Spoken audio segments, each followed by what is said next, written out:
So this appeal concerns the fundamental right to personal liberty as guaranteed under Article 5, Clause 1 of the Federal Constitution, which provide that no person shall be deprived of life or personal liberty save in accordance with the law. So detention, particularly preventive detention, represent one of the most serious forms of deprivations of personal liberty. Article 5 Clause 2 further guarantee judicial protection by empowering the court to inquire into the legality of detention through the writ of habeas corpus. This appeal raises important constitutional questions regarding the legality of detention under Section 4 of the Prevention of Crime Act 1959, including whether such detention complies with the requirement of law under Article 5 and whether judicial power has been properly exercised. The court must also consider whether the appellate detention viewed as a whole is lawful and whether subsequent remand order can effect the legality of the original detention. Counsels are reminded to address the court specifically on the effect of the second remand order. Counsel for the appellant, you may proceed. My lady, my name is Fairoz binti Sulaiman, appearing on behalf of the appellant, Zaidi bin Kanapiah. The appeal arises from the decision of the High Court, which dismissed the appellant's application for a writ of habeas corpus. The case concerns the appellant's detention under Section 4 of the Prevention of Crime Act 1959 and the constitutional right to personal liberty under Article 5 of the Federal Constitution. My lady, briefly, the facts are as follows. Firstly, the appellant was arrested and detained under Section 4 of POCA. The appellant filed a habeas corpus application to challenge the legality of his detention. Thirdly, after the filing of the application, the respondent obtained a second remand order. The High Court held that the habeas corpus application had become academic because the appellant was detained under the second remand order. This appeal is against that decision. My lady, there are three issues. The firstly is whether the habeas corpus application is academic. Secondly, whether detention is lawful under Article 5 Clause 1 Federal Constitution. Thirdly, whether Section 4 of POCA violates the doctrine of separation of powers. My lady, the appellant submits that the application is not academic. The detention must be viewed as one continuous detention. Section 4 of POCA violates the separation of powers. Therefore, the detention is not in accordance with law under Article 5 and the writ of habeas corpus must be granted. My lady, the non-High Court judge erred in holding that the application was academic. The second remand order was obtained after the habeas corpus application was filed. If the respondent's argument is accepted, the authorities could continuously issue fresh remand orders to defeat habeas corpus application. This will allow the authorities to shift the goalposts and avoid judicial scrutiny. Therefore, the application is not academic. My lady, the appellant is challenging the detention. There is no longer objective. Much obligated, my lady. With respect, that submission is precisely what undermines Article 5 Clause 2. My lady, habeas corpus concern present detention. My lady, even so, the Federal Court had made clear that the detention must be viewed as a single continuous transaction and cannot be separated artificially. So counsel, what prejudice arises if a second valid remand exists?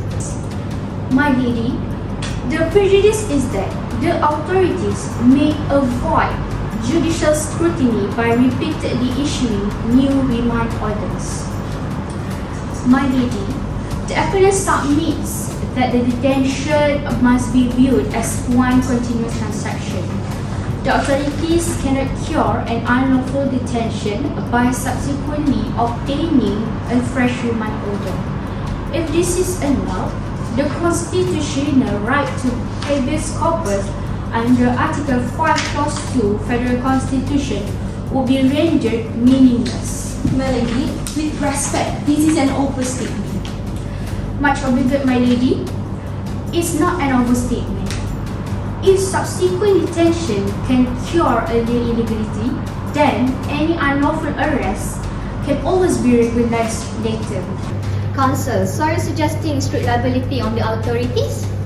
My lady, where personality is concerned, strict compliance is required. My lady, under Section 4 of POCA, requires that the magistrate to grant a remand order, and the magistrate does not exercise true judicial discretion. The magistrate merely performs a mechanical functions. This violates the doctrine of separation of powers, which is part of the basic structure of federal constitution itself. Therefore, the detention is not in accordance with law under Article 5 Clause 1 and is unlawful. My lady, the magistrate does exercise the discretion. Much obliged, my lady. The discretion is merely apparent. Once statutory requirements are fulfilled, the remand must be granted. My lady, the magistrate must still be satisfied. My lady, satisfaction without the real ability to refuse does not amount to judicial power. My lady, the appellant respectfully prays that the appeal be allowed and the appellant be released. Much obliged, my lady.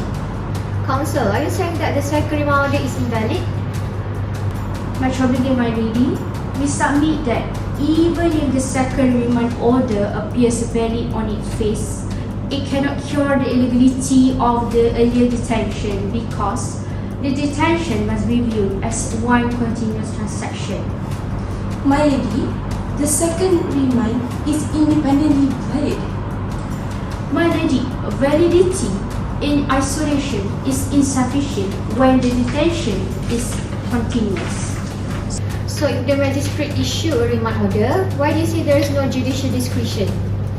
My lady, because under Section 4 of POCA, once the statutory requirements are fulfilled, the magistrate must grant the remand order. The magistrate does not have real discretion to refuse the remand.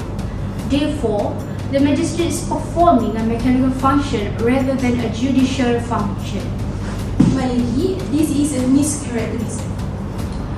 My lady, with respect, the absence of meaningful choice remove the true judicial discretion.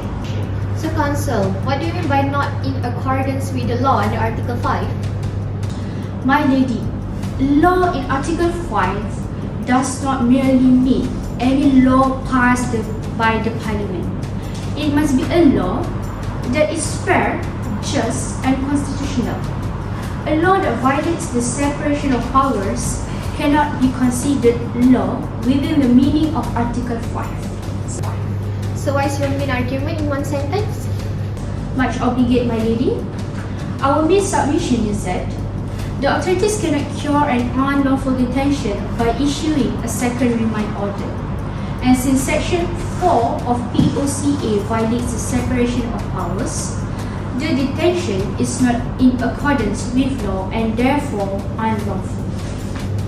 Okay, thank you counsel. Counsel for the respondent.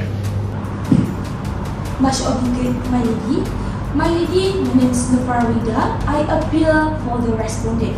The respondent submit that the High Court was correct in dismissing the habeas corpus application and that the appellant detention was lawful. My lady, habeas corpus concerned the legality of the present detention. At the time of the hearing, the appellant was detained pursuant to the second remand order issued by a magistrate with a jurisdiction. Therefore, the present detention is lawful and the application is academic. My lady, that ignores the continuous nature of detention. Much obliged, my lady. My lady, the court must assess detention at the time of the hearing. My lady, that allows repeated remands to defeat the application. My lady, each remand is subject to judicial supervision. So Council, wouldn't this allow the police to keep issuing the new remand order? Much obligate, my lady. Note, my lady, because each remand order must be approved by the magistrate. The magistrate must be satisfied that the statutory requirements are fulfilled.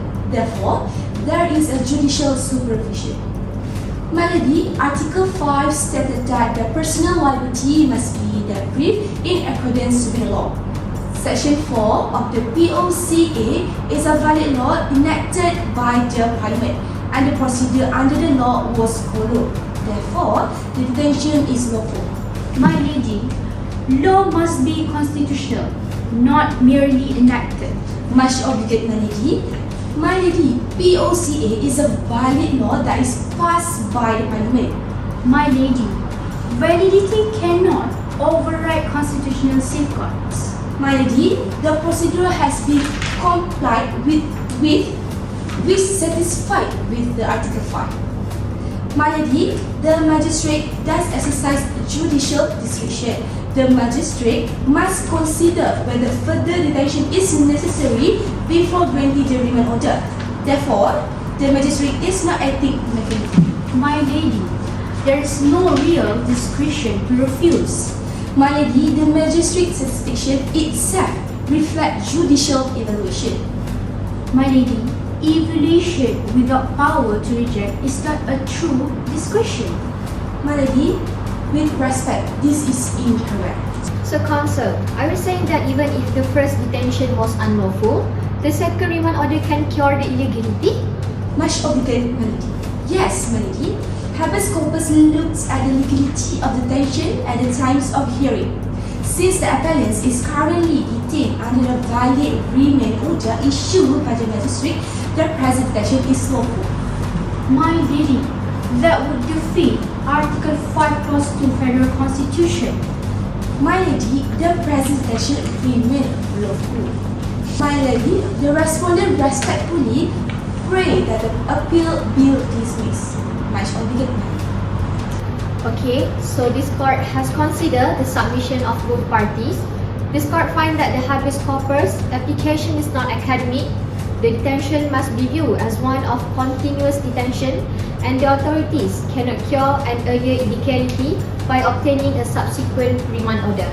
So this court further finds that Section 4 of POCA violates the doctrine of separation of power because the magistrate does not exercise true judicial discretion. Therefore, the detention is not accordance with the law under Article 5 Clauses 1 is unlawful. The appeal is allowed, the detention is declared unlawful, a writ of habeas corpus is granted, and the appellant is to be released forthwith.